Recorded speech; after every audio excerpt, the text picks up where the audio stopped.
ఎవడి దగ్గర పడితే అన్నం వాడి దగ్గర తినకూడదు అన్నారు. ఎక్కడ పడితే అక్కడ, ఎప్పుడు పడితే అప్పుడు, ఎలా పడితే అలా. ఇప్పుడు ఎవడన్నా రాత్రిపూట ఇంటికి రాగానే వెంటనే చెయ్యి ఆటోమేటిక్ గా వెళ్ళిపోతుంది ఆ ఫోన్ మీదకి. జొమాటోనా, టమోటానా, ఈ దెబ్బతో తిన్నవాడు ఠానా, వెంటనే వెళ్ళిపోతుంది.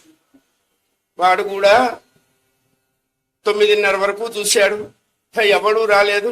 మళ్ళా ఫ్రీజర్ లో పెడదామని తీసుకెడుతుంటే వీడి ఫోన్ కాలెడుతుంది. వెంటనే ఓవెన్ లో పెట్టి వేడి చేసి వేడివేడిగా మిలమిల మిరుపుల కాగితంలో గట్టుకొస్తాడు. మనం ఎంత సంతోషం, అబ్బా ఎంత వేడిగా. వాడేమన్నా మన మేనత్త కొడుక, మేనమామల్లుడా మన మీద ప్రేమ రావటానికి. వాడు పారైపోతుంటే నువ్వు ఫోన్ చేశావు.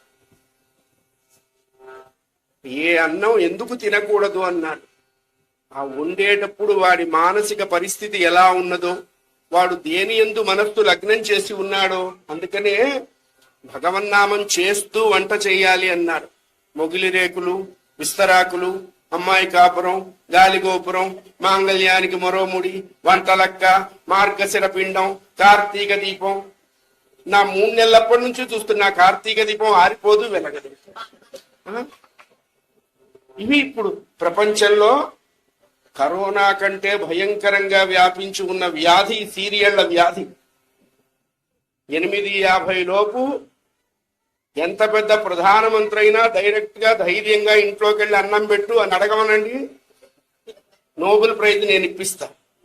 చస్తే అడగలేదు. పైగా దరిద్రపు సీరియళ్లు కూడా సోమవారం నుండి శుక్రవారం వరకు పీక్ లెవెల్లో సాగుతుంటాయి. ఆ శుక్రవారం 8:49 ఒక క్లిప్పింగ్. గాయత్రి అత్తగారికి టీలో విషం కలిపి ఇవ్వటానికి మెట్లు దిగుతున్నది. అక్కడికి ఆపేస్తాడు. శనాదివారాలు సెలవు, పైగా ఇంతోటి దానికి.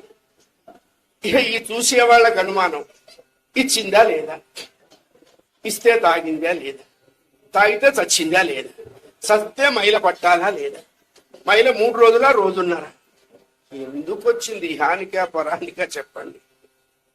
ఇకనే అజ్ఞానం తొందరగా వస్తుందండి. జ్ఞానం కొన్ని లక్షల జన్మలు ఎత్తినప్పటికీ వస్తుందో లేదో అనుమానమే. అజ్ఞానం ప్రధాన ద్వారంలోంచి ప్రవేశిస్తుంది, ఆత్మజ్ఞానం కిటికీలోంచి ఎగిరిపోతుంది అని చెప్తారు పెద్దలు. రోగం వచ్చినంత తొందరగా ఆరోగ్యం పట్టదు, చెడు వ్యాపించినంత తొందరగా మంచి తోచదు అని చెప్తారు పెద్దలు. అందుకనే మరి ఎట్లాగయ్యా ఈ మంచి తోచటం అంటే సజ్జన సాంగత్యం చెయ్యమన్నారు.